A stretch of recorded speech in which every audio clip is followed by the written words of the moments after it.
जलमय झालेल्या नालासोपारा परिसरातील पाणी ओसरायला आता सुरुवात झाली आहे। मात्र काल रात्रीपासून या ठिकाणी विद्युत पुरवठा नसल्याने घरात नळाला मात्र पाणी आलं नव्हतं आणि त्यामुळे नागरिकांचे प्रचंड हाल झाले होते।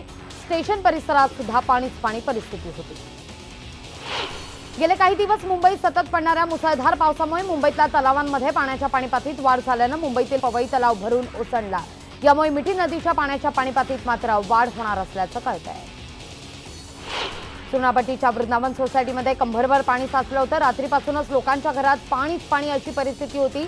लोक अक्षरशः आपल्या घरातलं पाणी बाहेर काढत रात्र काढताना पाहायला मिळाले। मुंबईच्या पावसाचा पोलिसांना सुद्धा फटका बसलाय। कुर्ल्यातल्या पोलीस स्टेशनमध्ये पाणी शिरलेलं होतं। गेल्या वर्षी सुद्धा हीच परिस्थिती या पोलीस स्टेशनमध्ये पाहायला मिळाली। यावर्षी सुद्धा मात्र परिस्थिती जैसे थेच होती। कुर्ल्यामध्ये सगळ्याच परिसरात सखल भागात पाणी साचलेलं होतं आणि त्यामुळे सोसायट्यांमध्ये सुद्धा काही ठिकाणी पाणी शिरल्याने नागरिकांचे प्रचंड हाल झाले। परिसरात पाणी शिरल्याने जनजीवन पूर्णतः विस्कळीत झालंय। काही ठिकाणी झाडं कोसळण्याच्या घटना सुद्धा घडल्या। सायनमधल्या किंग सर्कलमध्ये पाणी तुंबलं होतं। पाणी तुंबल्यामुळे वाहतूक मंदावलेली होती आणि अर्थातच प्रवासी मात्र संतापले होते। साकीनाकाच्या अनेक सखल भागात पाणी शिरलेलं होतं आणि त्याचा फटका अर्थातच नागरिकांना सुद्धा बसला। वाहनं सुद्धा पाण्याखाली गेल्याची दृश्य आपण पाहतोय। अर्ध्याधिक वाहनं ही पाण्याखाली गेलेली होती तर दुचाकी तर पाण्यात दिसतच नव्हती अशी परिस्थिती साकीनाक्याची होती। वडा परिसरात सुद्धा पाणी साचलेलं होतं, ज्यामुळे रस्त्यावरील वाहनांचा पुरता अगदी खेळखंडोबा झाला। वाहनांचा मात्र पुरता बोजवारा उडालाय। वाहन चालकांना कसोटी दाखवत या ठिकाणी वाट काढावी लागली आहे। अंधेरी लिंक रोड परिसरात मुसळधार पावसाने अक्षरशः तळ साचला होता। पाण्याची पाणीपातळी वाढली होती, इतकी वाढली होती की पाण्यातून वाहन चालवणं अवघड झालं होतं। रात्रभर सुरू असलेल्या पावसामुळे नागरिकांचे मात्र प्रचंड हाल झाले। सर्वत्र तलाव आहे की नदी अशी परिस्थिती अंधेरी लिंक रोडची होती। चेंबूर रेल्वे स्थानकात जोरदार झालेल्या पावसामुळे पाणी साठलं होतं तर स्थानकाला धबधब्याचं स्वरूप आलं होतं। स्थानकावरील पत्र्याच्या शेडमधून पावसाचं पाणी आत येत असल्याने प्लॅटफॉर्मवरील प्रवाशांचे प्रचंड हाल झाले होते। चांदिवलीमध्ये मुसळधार झालेल्या पावसाला परिसरात झोपड्या कोसळल्या होत्या। यामध्ये अनेक रहिवासी अडकलेले सुद्धा होते। ही दृश्य आपण पाहतोय चांदिवली परिसरातली। त्यामुळे मात्र या ठिकाणी रहिवासी अडकल्याचे पाहायला मिळतात। मदत कार्य वेगाने सुरू झालंय। पावसामुळे मध्य रेल्वेच्या अनेक गाड्या रद्द करण्यात आल्या आहेत आणि त्यामुळे प्रवाशांचे मोठे हाल सुद्धा झाले होते। बदलापूर स्थानकात प्रवाशांची प्रचंड गर्दी पाहायला मिळाली।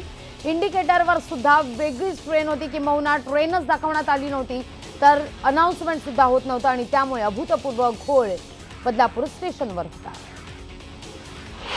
मुंबईतल्या वांद्रे परिसरात सुद्धा पाणी साचलं होतं। गुडघ्यावर पाण्यातून वांद्रेकर वाट काढताना पाहायला मिळतात। सर्वत्र पाणी वांद्र्यात पाहायला मिळत होतं। मीरा रोड परिसरात सुद्धा काही वेगळं चित्र नव्हतं। मीरा रोड परिसरातल्या सोसायट्यांमध्ये सुद्धा पाणी शिरलेलं दिसलं, ज्यामुळे परिसरातील रहिवाशांना घराबाहेर पडणं सुद्धा अवघड झालं होतं।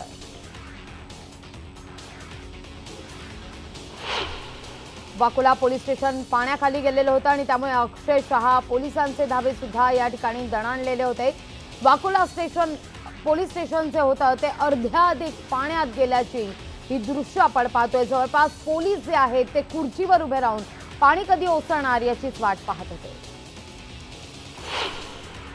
जुहूमध्ये सुद्धा काही परिसरात पाणी साचलं होतं। रस्त्यांवर पाणी साचल्याने वाहतुकीचा खोळंबा उडाला। जुहूत अनेक प्रतिष्ठित नामवंत व्यक्ती राहतात, त्यांना सुद्धा अगदी पावसानं चांगलंच झोडपून काढलंय। बिग बी अमिताभ बच्चन यांनीही एक ट्विट केले। अमिताभ यांच्या जलसा बंगल्याबाहेर सुद्धा पाणी शिरलेलं होतं तर बंगल्यात सुद्धा पाणी होतं। त्यावर विनोदी प्रतिक्रिया देताना त्यांच्या दो लफ्जों की ये है कहानी या गाण्याचा एक फोटो त्यांनी ट्विट केला आणि गमतीनं त्यावर भैया गोरेगाव लेना असं सुद्धा कॅप्शन दिलं। ठाकरे कुटुंबियांना सुद्धा मुंबईतल्या पावसाचा फटका बसलाय। कलानगरमधल्या मातोश्रीच्या बाहेर सुद्धा पाणी साचल्याची परिस्थिती होती। मुंबईत कालपासून किती मुसळधार पाऊस झाला हे दाखवणारा हा व्हिडिओ आता आपण पाहतोय। नालासोपारा परिसरामध्ये एका नागरिकांना हा व्हिडिओ पाठवलेला आहे। या व्हिडिओतून स्पष्ट दिसतंय की नालासोपारा अक्षरशः जलमय झालेलं होतं। रेल्वेचा हा सगळा परिसर आहे। रेल्वे रूळ सुद्धा पाण्याखाली गेल्याचं पाहायला मिळतंय। वसईत सुद्धा काही वेगळं चित्र नव्हतं। मोठ्या प्रमाणावर वसईत सुद्धा पाणी साचलं होतं आणि त्यामुळे अनेक परिसरातला वीज पुरवठा सुद्धा खंडित करण्यात आलेला होता। खबरदारीचा उपाय म्हणून हा वीज पुरवठा खंडित करण्यात आलेला होता। वसईच्या हायवे परिसरातली ही दृश्य आहे। वसईत सकाळी 11 वाजता पाणी झालं होतं। जोरदार पावसानं वसईला सुद्धा चांगलंच झोडपून काढलं। रेल्वे रुळावर सुद्धा पाणी साचलेलं होतं। बहुतेक वसईकरांनी मात्र स्टेशनवर येणं टाळल्याचं पाहायला मिळत आहे। 1974 नंतर हा दुसऱ्यांदा मोठा पाऊस झाल्याचं मुख्यमंत्र्यांनी विधानसभेत सांगितलं। गेल्या 40 वर्षातला रेकॉर्ड मोडणारा पाऊस आहे अशी माहिती मुख्यमंत्र्यांनी सभागृहात दिली आहे। बचाव कार्यकर्ता मुंबईत नेव्हीचे जवान रस्त्यावर दाखल झालेले होते। ठिकठिकाणी पाणी साचल्यामुळे नेव्ही मदतीकरता तत्पर असल्याचं पाहायला मिळाले। मुंबईकरांच्या सेवेकरता नेव्ही सुद्धा उतरली होती। भिवंडी बाजारपेठेत पाणी शिरलेलं होतं आणि त्यामुळे अर्थातच जनजीवन विस्कळीत झालेलं होतं। सगळ्या काही यंत्रणा या पाण्याखाली गेल्याचं पाहायला मिळत आहे। साकीनाका पोलीस स्टेशनमध्ये सुद्धा आज पाणी भरलं होतं आणि त्यामुळे मोठ्या प्रमाणावर गोंधळ उडाला। साकीनाका पोलीस स्टेशनमध्ये दरवर्षी पाणी भरतं। याही वर्षी तीच परिस्थिती या पोलीस स्टेशनमध्ये पाहायला मिळत होती। तर दहिसर बोरिवली सुद्धा काल रात्रीपासूनच जोरदार पाऊस बरसत होता आणि त्यामुळे पाणी चोहीकडे अशी परिस्थिती या ठिकाणी निर्माण झालेली होती। दहिसर सबवेमध्ये सुद्धा पाणी शिरलेलं होतं। तर अनेक ठिकाणी खबरदारीचा उपाय म्हणून काल रात्रीपासूनच या परिसरामध्ये वीज पुरवठा खंडित करण्यात आला होता। पालघर जिल्ह्यात गेल्या 4 ते 5 दिवसांपासून पाऊस सुरूच असून 2 दिवसांपासून तर पावसाला अक्षरशः कहर केल्याचं आज पाहायला मिळालं। रेल्वे रस्ते पाण्याखाली गेले आणि त्यामुळे जनजीवन अर्थातच विस्कळीत झालं। पश्चिम किनारपट्टीला पावसानं झोडपून काढलं। त्यामुळे सफाळे, केळवे, पालघर, बोईसर इतर परिसरामध्ये घरांमध्ये सुद्धा पाणी शिरलंय। तर बोईसर जवळच्या आगवणगाव हे पाण्याखाली गेलं होतं। आजही पावसाचा जोर काही ठिकाणी मात्र कायम। रोहा तालुक्यामध्ये तांबडी केळकर या ठिकाणी दरड कोसळून रस्ता बंद झाला होता। सार्वजनिक बांधकाम आणि वसूल विभागाचे अधिकारी कर्मचारी घटनास्थळी दाखल झाले असून रस्ता मोकळा करण्याकरता उपाययोजना केल्या गेल्या। सकाळी 5:30 वाजल्यापासून पाली इथल्या अंबा नदी पुलावरून 2 ते 3 फूट पाणी वाहत असून पुलावरील वाहतूक थांबवण्यात आली होती।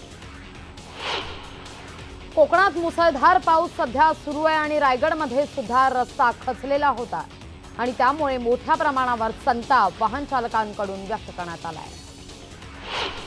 वाशिममध्ये 2 दिवसांच्या विश्रांतीनंतर रिसोड शहरासह ग्रामीण भागात मुसळधार पावसाला सुरुवात झाली होती। तर वाशिम शहरासह इतर भागात सुद्धा आज दुपारनंतर मध्यम स्वरूपाचा पाऊस बरसला। जिल्ह्यातल्या 50% वर पेरण्या उर्वरित आहेत आणि त्यामुळे आजच्या पावसानं नागरिकांसह शेतकरी सुखावलाय। मात्र जिल्ह्यातील अनेक प्रकल्प हे अद्यापही कोरडे ठाके आहेत। सगळ्यांनाच धुमशान पावसाची प्रतीक्षा आहे। जालना शहरात गेल्या 3 दिवसांच्या विश्रांतीनंतर पावसाचं आज पुनरागमन झालं। तासभर झालेल्या या पावसामुळे जालनेकरांची मोठी तारंबळ उडाली आणि या पावसामुळे नागरिकांना उकाड्यापासून काहीसा दिलासा दिलाय। शहरात आल्हाददायक वातावरण पाहायला मिळालं। आजच्या दमदार पावसानं भूगर्भातील पाणी पातळी वाढून बोरला सुद्धा पाणी आलेलं आहे आणि त्यामुळे जालनेकरांचा पाण्याचा प्रश्न काहीसा मिटेल असं म्हटलं जात आहे। सांगली जिल्ह्यातल्या शिराळा तालुक्यातल्या चांदोरी परिसरातील आरळा, सोनवडे, मणदूर, चांदोली या परिसरात मुसळधार पाऊस पडला।